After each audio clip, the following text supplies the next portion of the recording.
Well, it's a beautiful autumnal day. It's Halloween and I'm down here on the magical River Ribble fishing with my brother. He's over from Ireland and we've come down to the bank here. Not another angler in sight. It's a beautiful day. So I'm going to be setting up this lovely little quiver tip and I'm going to be fishing for little bait fish, little dace, little chub, anything that's going to be good for a live bait, because I'm going to be live baiting today for pike and perch. Really excited, looking forward to it. It's about 12 degrees, it's a lovely day, it's beautiful. Autumn has set in, very cold nights as well. There's been a bit of frost this morning, but it's absolutely beautiful today. So I'm going to set this up and we're going to get fishing. Really excited about this. We're at a place where my brother's fished here before for perch and he's had them. I've never fished this spot. This spot is actually really good for all silvers. I've had a 2-pound roach from this spot on a very windy day. So it's a lovely, lovely spot. It's also really good for the barbel and the carp. But today it's predominantly going to be fishing for live baits and using them live baits to catch the perch and the odd pike. Happy days.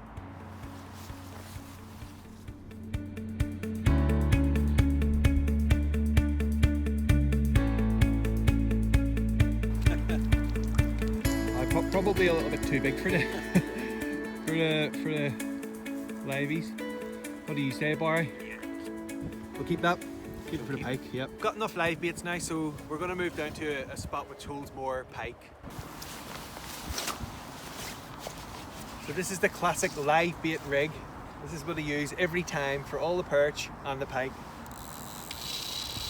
What we've got there is a pike waggler, and that's trapped by 2 float stops.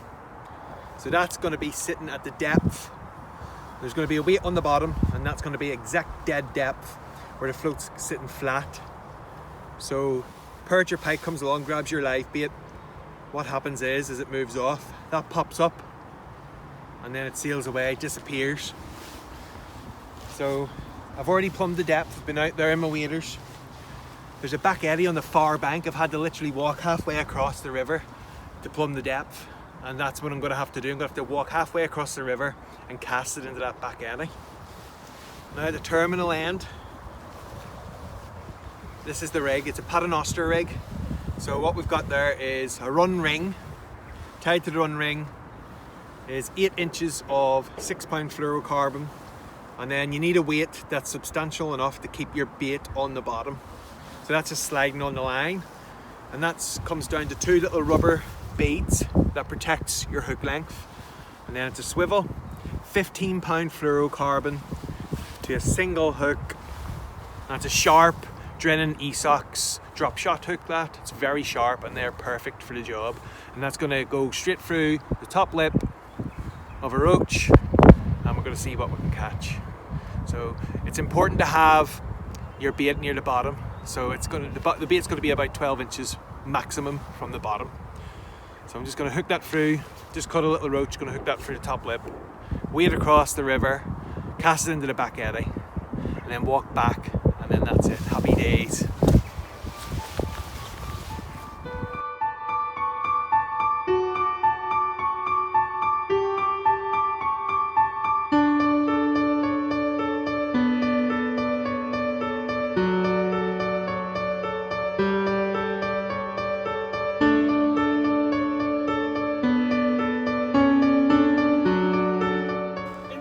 Pike straight away.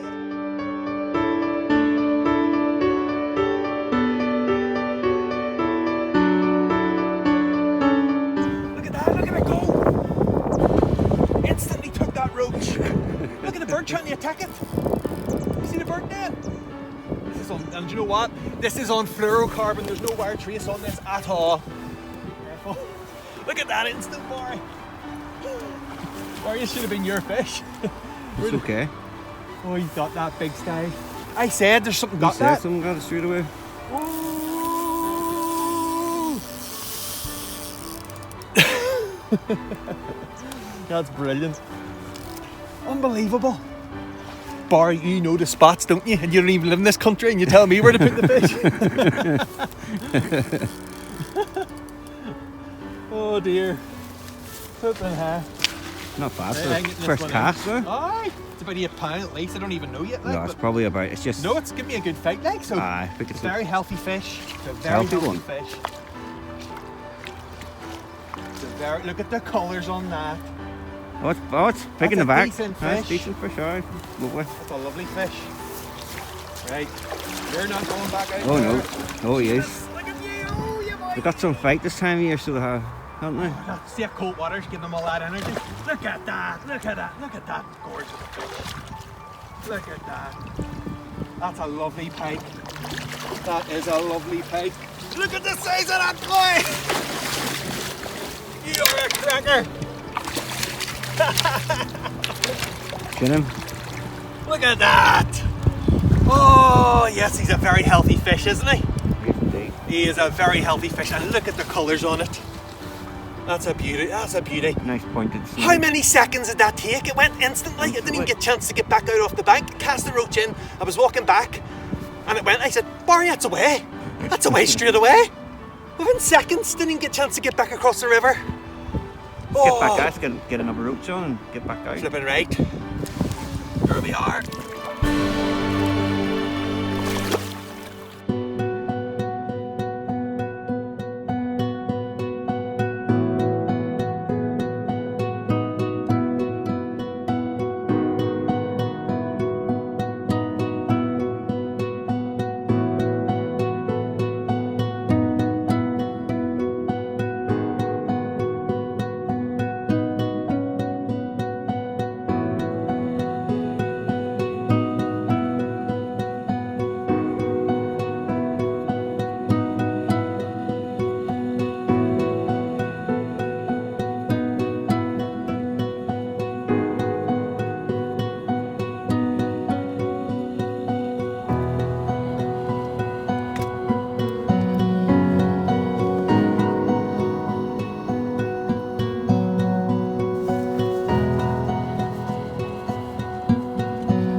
Tied up the first rig, and it's a feeder rig.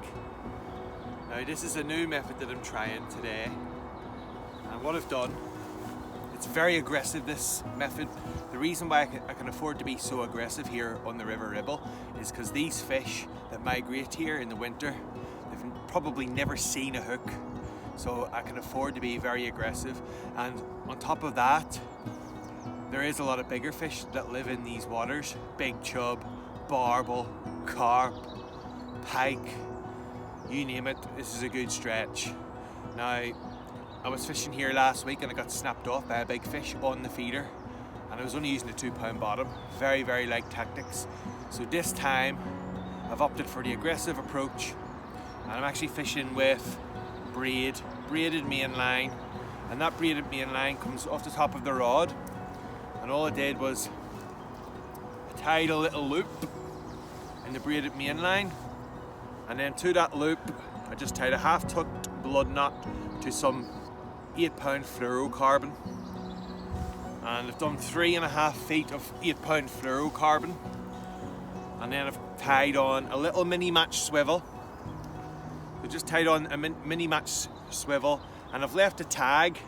Can you see I've left a tag of about 5 inches. That's a 5-inch tag, and to that tag on the top eye of the swivel I've then tied a very strong drilling super specialist size 16 barbed hook, and on the bottom eye of the micro swivel I tied some 10-pound fluorocarbon, so it'll be slightly stronger, so it'll effectively form a bit of a boom. And then I've tied on straight to the black cap Camison feeder. Now I'm going to fill this with maggots and casters. I'm going to fish caster and maggot alternatively throughout the day on the hook.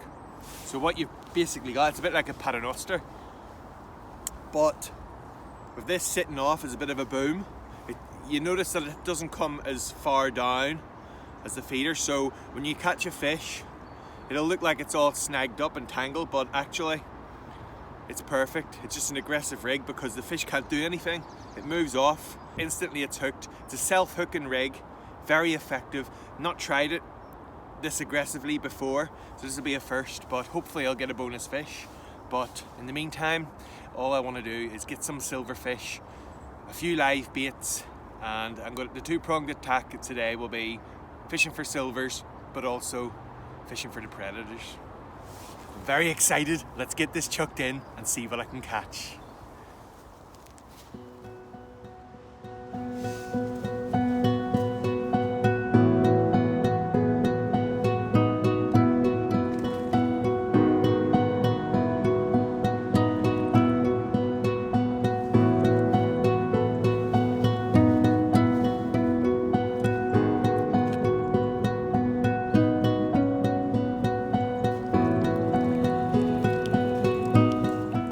Method works, and I've caught an absolutely gorgeous stamp of a roach. Wait till you see this.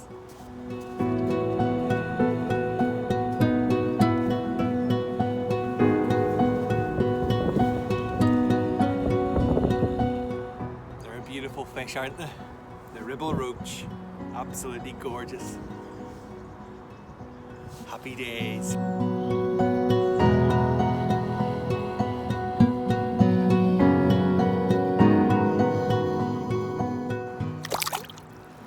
Goes. Look at it, you can see it.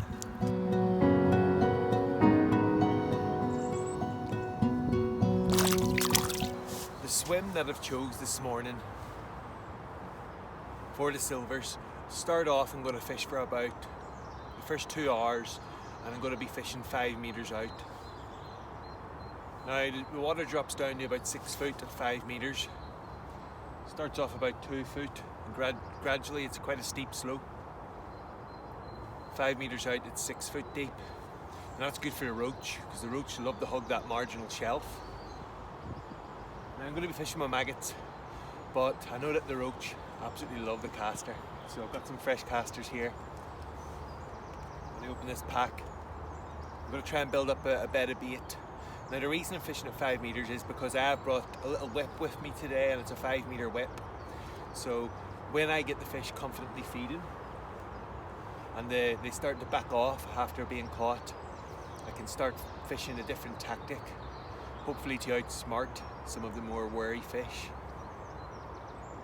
Hopefully I'll be able to build up a nice bag of silvers, and at the same time getting some live baits, getting my second rod out there and fishing for the perch and the pike.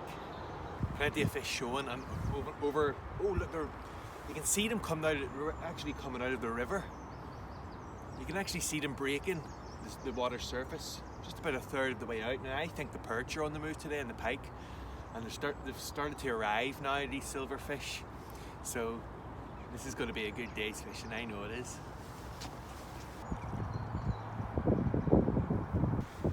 So I just want to show you the live bait rig that I've got. Using a strong rod, it's a Corum 2-pound test curve rod, usually used for barbel or carp. And then the trusty Shimano bait runner. And that's loaded with 10-pound line. And straight down, first thing you'll notice that comes off the end of my rod is a float. That's a pike waggler, and I think it's a 6 gram Drennan pike waggler. They're absolutely perfect. And the next thing you have here is a little run ring, and to that run ring just tie some strong line, and you have a weight at the bottom. That's about 1.75 ounces, that weight. And then that comes down to 2 buffer beads, swivel, and then you've got a 1-foot-long section of wire, and then tied onto there. Very sharp Drennan drop shot hook. It's actually a drop shot designed specifically for drop shotting, but it's perfect for the pike and the perch, and that's size 2. So that's perfect. That'll keep the live bait on the bottom. And I've done it, usually I do this quite short, but with a lot of leaves.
It's a big croc.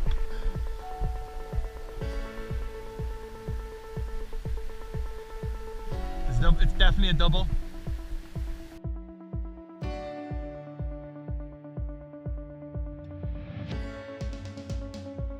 What's your name? I'm Steve. Steve. Well, Steve's come down to help me here because my batteries went dead on my GoPro camera, so he's holding this fish for me while, and he's also let me use one of his big net as well. You're gonna need it, aren't we, Steve? Yeah. It's a decent fish, boy. Right. He's in a swell. Let's do the swapsies. Lovely. It just, you know, I had it up to the surface there, I had it right up near the net, and it just went for another screaming run. But do you know what? I'm only using a single hook. Right. I only use single hooks for the tight fish. So here we go. Get your coffee ready now, boy. Oh, that's my biggest pike, I think. Oh, I should know. Yes! Come on! Look at that. Oh my word! It's huge!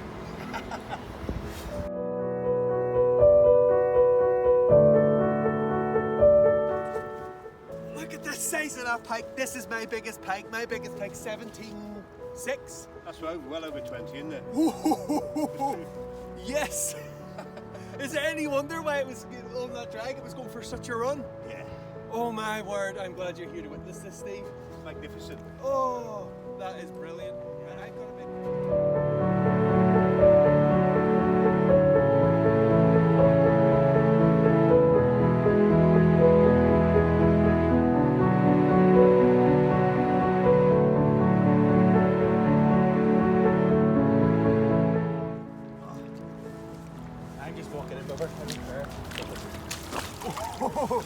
Oh, she's a lovely fish. She is a lovely fish. Let's go back. She's away. She's no problem, is she? Yes! She used it.